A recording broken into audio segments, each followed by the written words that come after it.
Welcome to our channel. If you want to verify your LingQ account, follow these step-by-step instructions to ensure your profile is properly authenticated and secure. Step 1. Open your web browser and navigate to the LingQ website or open the mobile app. Make sure you are logged in with your account credentials. Step 2. Click on your profile icon or avatar, usually located in the top right corner of the page. From the drop-down menu, select Settings or Account Settings.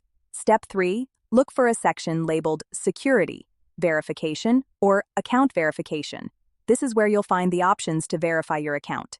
Step 4. Click on the Verify Account or Start Verification button. LingQ may ask you to verify your identity through different methods.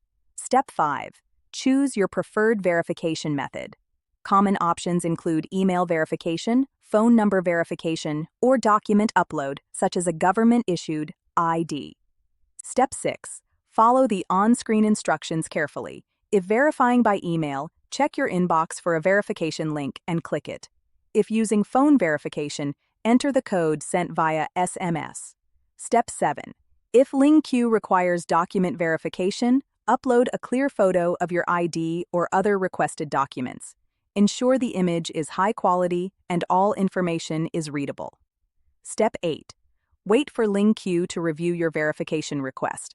This process can take anywhere from a few minutes to several days, depending on the platform's policies. Step 9. Check your email or account notifications for confirmation that your account has been successfully verified. You may see a verification badge or checkmark on your profile. Don't forget to like this video and subscribe to our channel.